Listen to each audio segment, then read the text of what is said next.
La garde impériale est née dans un roulement de tambour. Le 19 Brumaire en 8, les grenadiers de la garde du corps législatif viennent, sur l'ordre de Murat, d'expulser de l'orangerie de Saint-Cloud les députés des 500. Le directoire a vécu. Le soir, à la lueur de quinquets et de chandelles, parmi les banquettes renversées et les vestiges de la déroute parlementaire, femmes élégantes, hommes politiques, militaires vont, viennent, discutent bruyamment. Soudain, on entend la batterie au chant.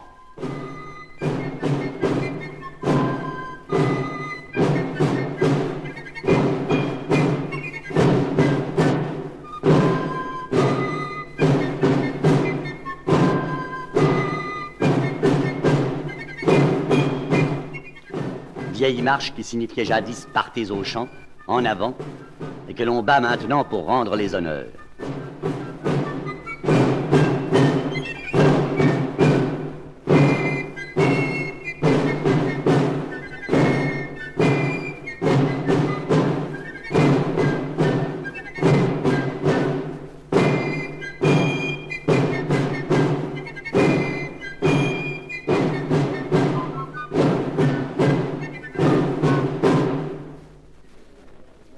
Entre dans la salle un petit général nerveux, un abbé défroqué, un ancien juge de paix.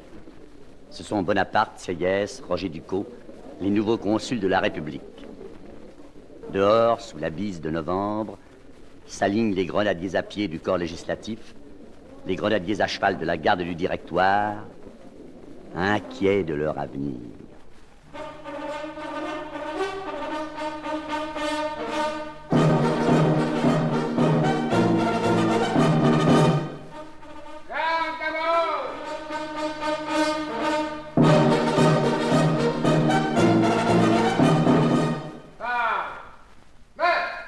Bonaparte les passe en revue et dit « Les gardes du directoire et du corps législatif s'appelleront désormais la garde des consuls. »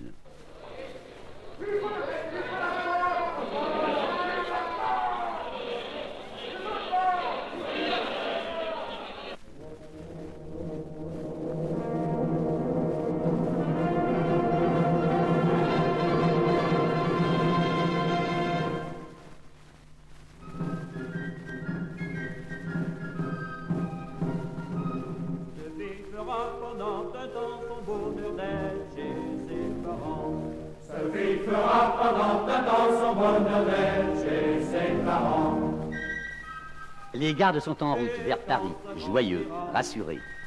Ils réveillent les habitants d'Auteuil en chantant alternativement la Carmagnole et Ça ira.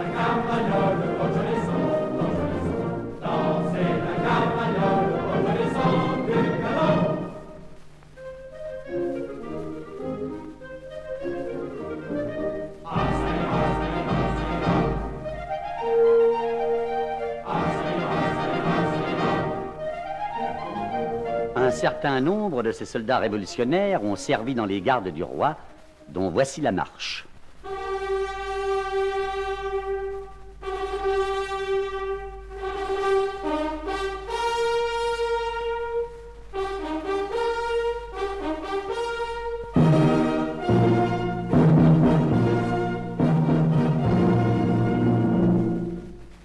D'autres soldats ont servi dans les gardes françaises, dont Lully a composé la marche.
Bonaparte s'installe aux Tuileries. La garde des consuls veille. Pour une revue au Carrousel dont raffolent les Parisiennes, son excellente musique joue une marche composée en 1803 par Piézel, marche choisie pour rendre les honneurs au premier consul.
En prenant le pouvoir, Bonaparte trouve l'Europe en guerre contre la France et ses armées défaites.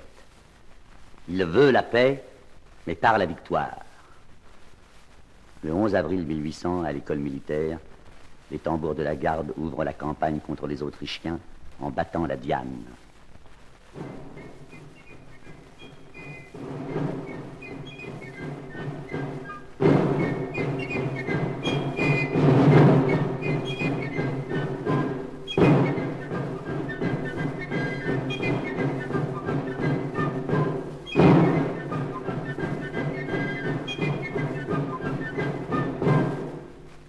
L'infanterie de la garde des consuls, coiffée du bonnet d'ourson, les grenadiers à cheval de l'adjudant général Bessières, la compagnie de chasseurs à cheval du capitaine Beauharnais, revenu d'Égypte, montent à cheval.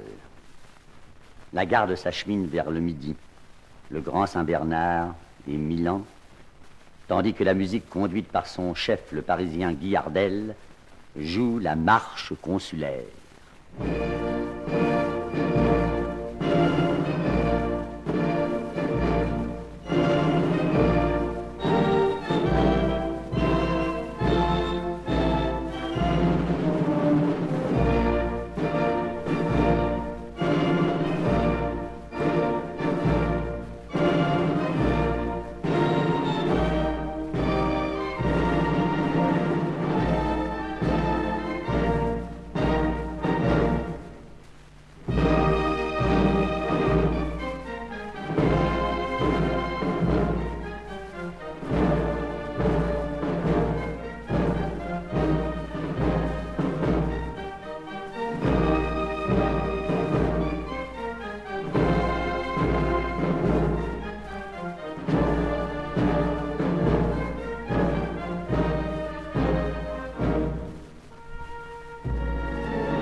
Le 13 juin au soir, on arrive dans la plaine de Marengo.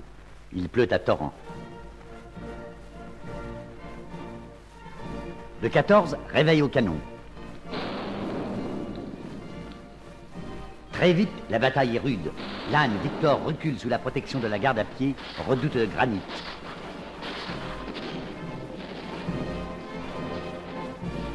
L'arrivée des divisions de Desaix redonne du courage aux combattants.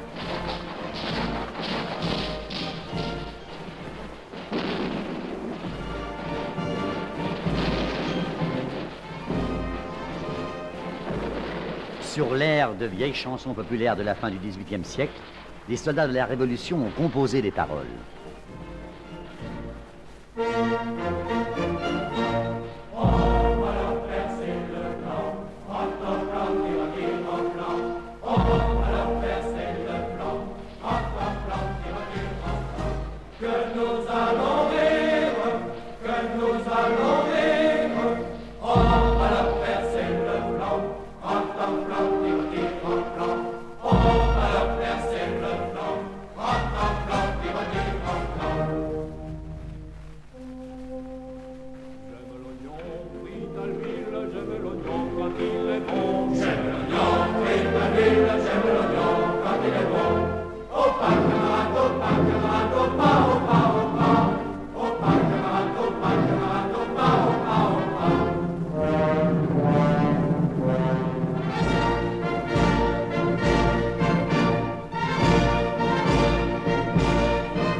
Cette marche entraînante sera jouée pendant tout l'Empire, notamment à Austerlitz.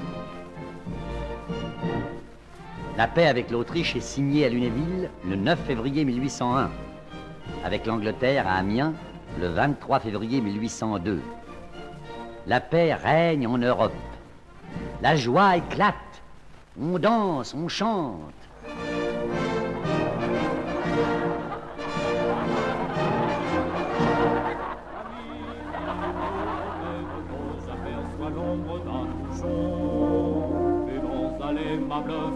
Faisons pour elle quelque chose, pas que son entretien et tout qu'elle a de mérite et de gloire. Elle aime à rire, elle aime à boire, elle aime à chanter comme nous. Elle aime à rire, elle aime à boire, elle aime à chanter comme nous. Elle aime à rire, elle aime à boire. On chante. Fanchon, parole du général Lassalle sur un vieillard du XVIIIe siècle. Amour laisse gronder la mer. Un Normand fait son parrain, une Bretonne de sa marraine. Ah, que son entretien et tout qu'elle a de mérite et de gloire. Elle aime à rire, elle aime à boire, elle aime à chanter comme nous. Elle aime à rire, elle aime à boire, elle aime à chanter comme nous.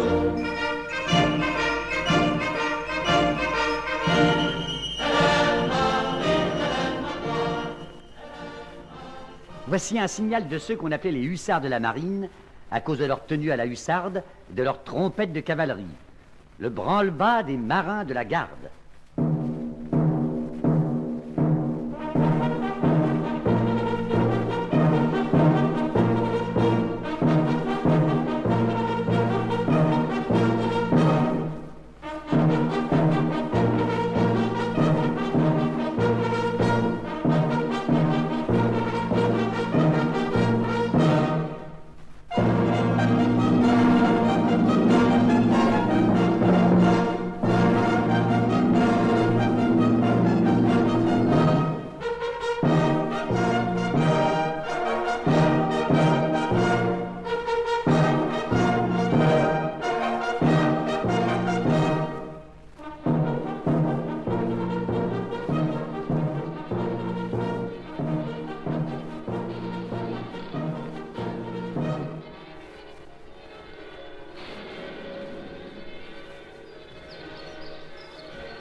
l'Empire est né il y a 6 mois. Nous sommes sous les voûtes de Notre-Dame le 2 décembre 1804. Il est midi. La cérémonie du sacre et du couronnement de l'empereur Napoléon et de l'impératrice Joséphine vont commencer. Le cortège impérial entre dans l'église. La musique de la garde attaque, composée par François Le Sueur, la marche du couronnement.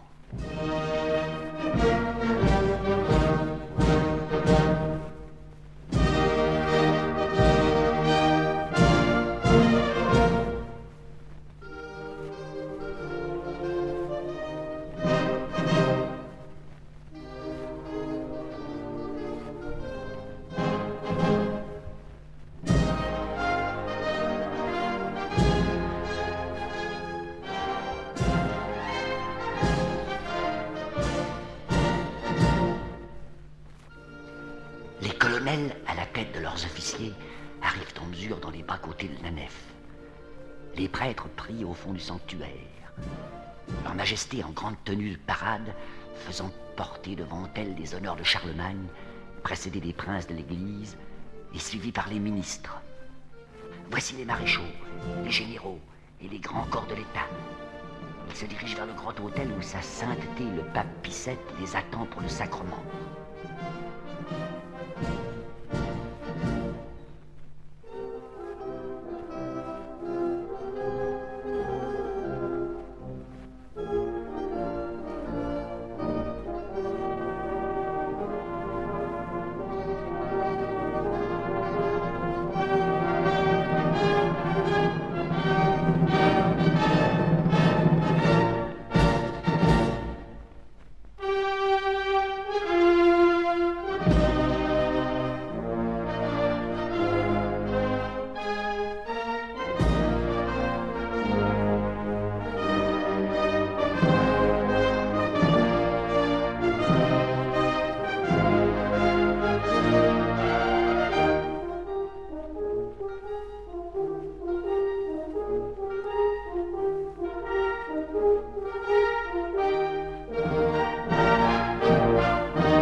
L'esprit du Code civil, l'ambition de l'empereur inquiète les souverains de la vieille Europe serrés autour de l'Angleterre. Il déclare la guerre à la France. La grande armée se prépare. Au quartier Napoléon, les trompettes sonnent le réveil.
Les chasseurs à pied de la garde impériale se mettent en route. Leur convoi les suit.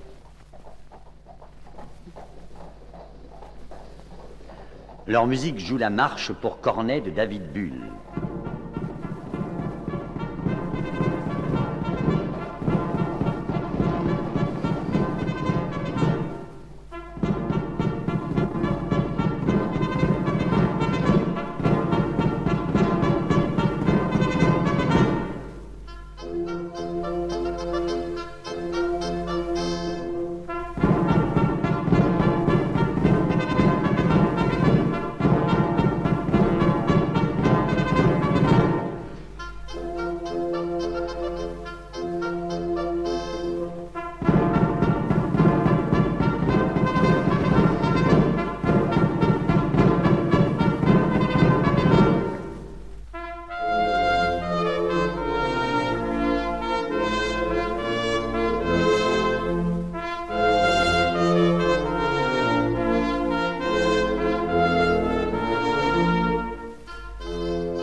Les trompettes sonnent la marche des grenadiers à cheval de la garde.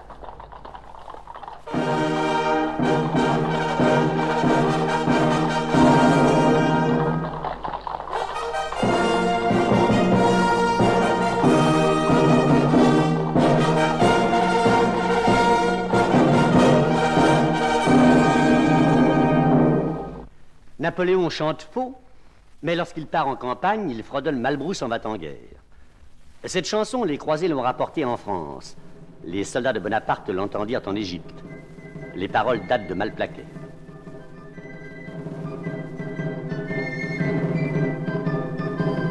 Malbrousse en va-t-en-guerre, mirontant, mirontant, mirondelle. Malbrousse en va-t-en-guerre, ne sait quand reviendra, ne sait quand reviendra. Il reviendra à Pâques, mirontant, mirontant, mirondelle.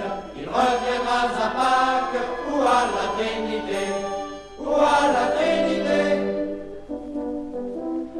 Ulm capitule. Sous la bise d'octobre, la grande armée franchit le Danube. La garde bivouaque en avant de Brune. Et le 2 décembre 1805, par un soleil pâle sur le plateau de Pratzen en avant d'Austerlitz, on entend battre la charge.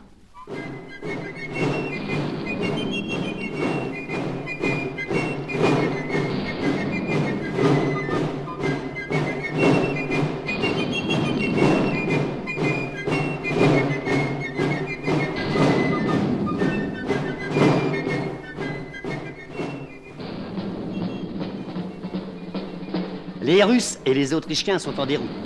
Les trompettes de la garde sonnent aux quatre vents de l'Europe. La victoire est à nous.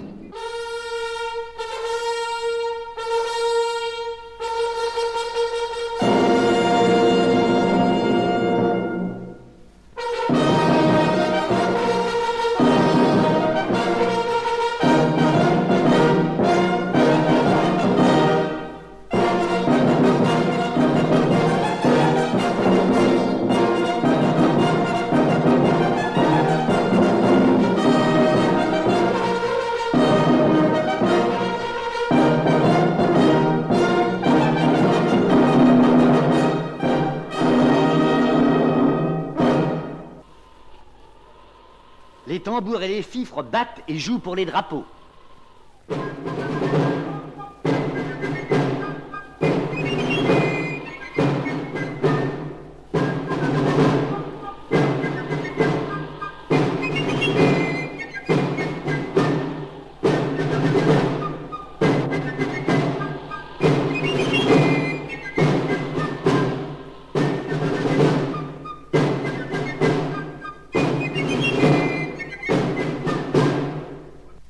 Au château d'Austerlitz, l'empereur rédige sa proclamation fameuse. Soldats, je suis content de vous. Dehors, les trompettes lui rendent les honneurs.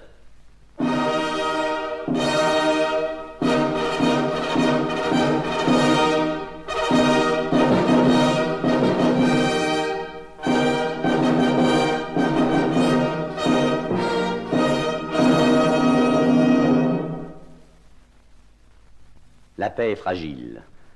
Avec les coalitions de la vieille Europe, les victoires de l'empereur se multiplient. Iéna, Friedland, Wagram, les effectifs augmentent. La garde devient européenne. Les tambours battent le rappel des grenadiers à pied, la grenadière.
La garde impériale à pied sera tout entière assemblée lorsqu'on aura battu le rappel des chasseurs à pied de la vieille garde, la carabinière.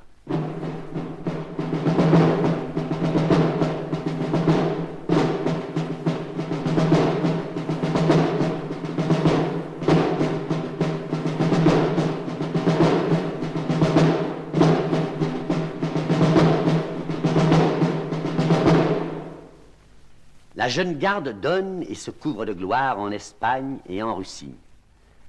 Écoutez, composée par Cherubini dans le salon de la reine Hortense, la marche préférée des pupilles de la garde, la favorite.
Dans les bivouacs, on bat la retraite.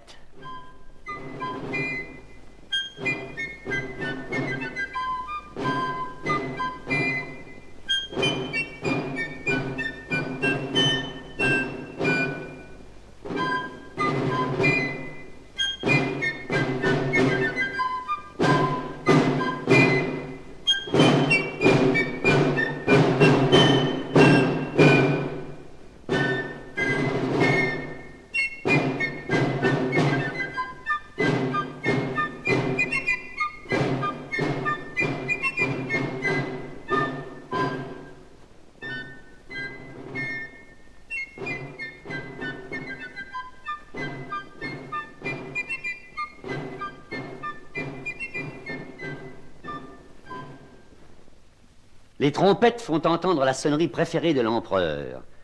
Elle fut composée par David Bull, premier trompette de son temps. C'est lui qui a composé la sonnerie L'extinction des feux.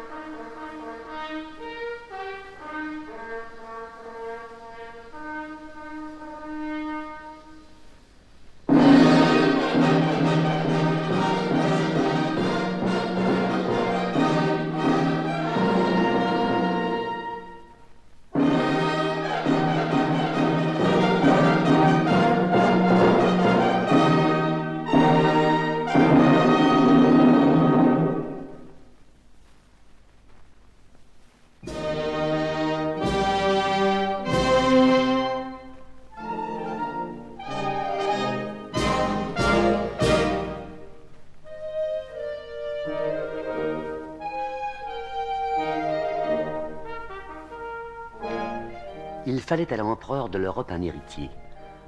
Joséphine étant répudiée, l'empereur épouse la fille des empereurs, l'archiduchesse d'Autriche Marie-Louise.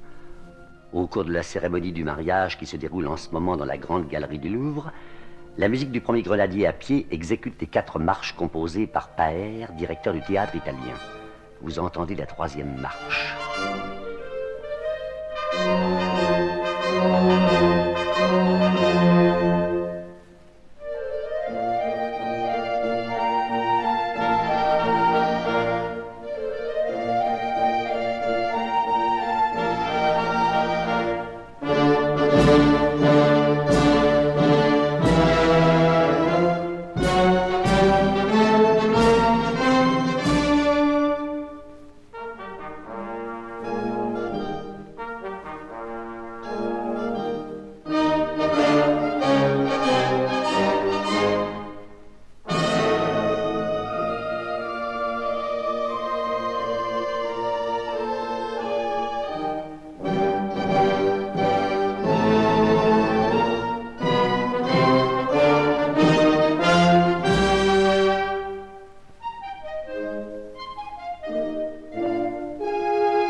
Les fêtes se succèdent. Mais Napoléon veut restaurer la Pologne indûment dépecée et fermer ainsi l'Europe aux Russes. Sans doute la guerre reprend-elle, après quoi la paix régnera. L'armée de l'Europe passe le Niémen le 24 juin 1812. La paix ne régnera pas. La grande armée disparaîtra dans les neiges de Russie.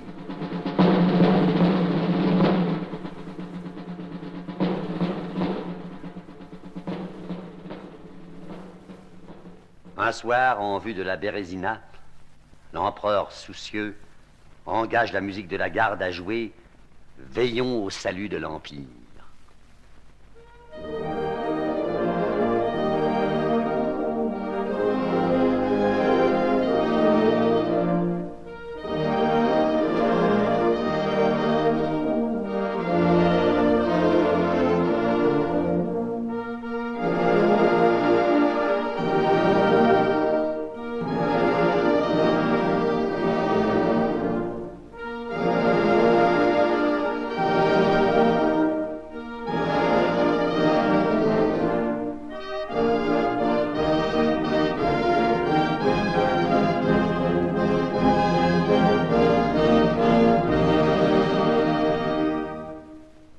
16 octobre 1813.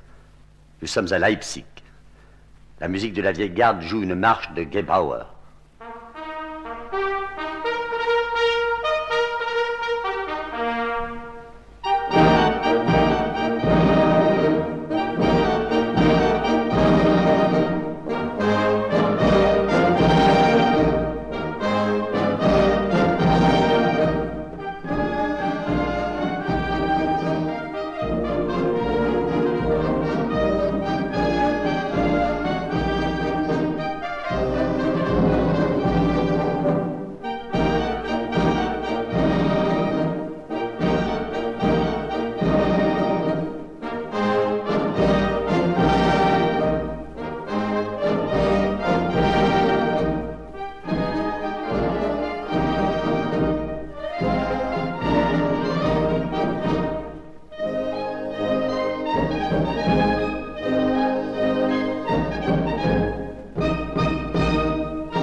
Au début de 1814, l'empereur avec sa vieille et sa jeune garde lutte contre l'Europe pour l'honneur des aigles.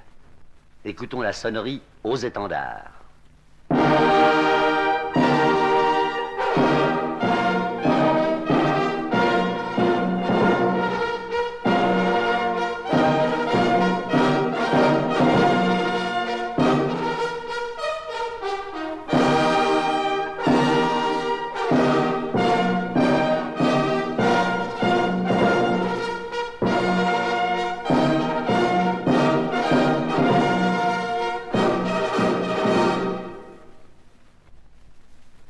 Vaincu par le nombre, Napoléon abdique le 6 avril 1814.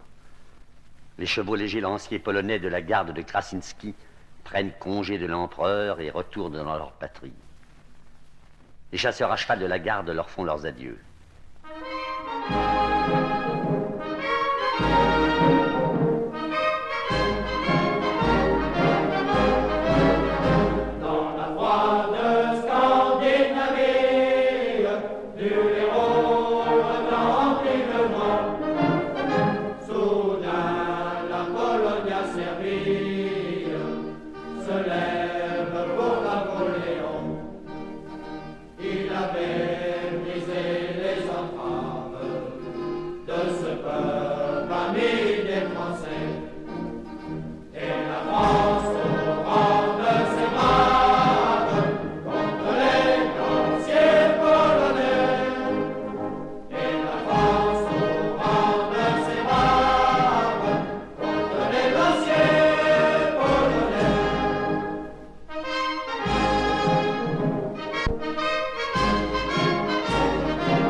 Fontainebleau, le 20 avril 1814, Napoléon, partant pour l'île d'Elbe, fait ses adieux à sa garde rassemblée dans la cour du Cheval Blanc devant le château.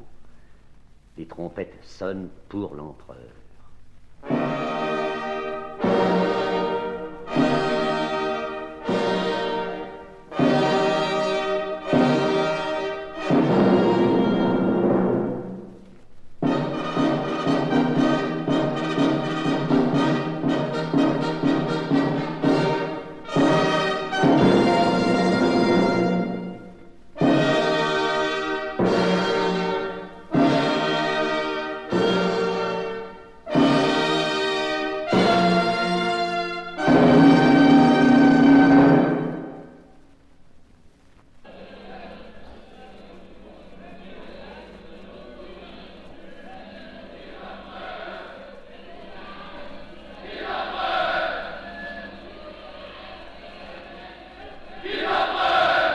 Débarqué au golfe Juan le 1er mars 1815, il arrive à Paris le 20 mars. Et le 18 juin, il est vaincu à Waterloo. Vers 7 heures du soir, la garde tente un effort suprême aux accents d'une vieille marche de Gebauer.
La garde meurt. La garde est morte, mais un de ses refrains va lui survivre. La République nous appelle, sachons vaincre, sachons mourir. Un Français doit vivre pour elle, un Français doit mourir. Un Français doit vivre pour elle.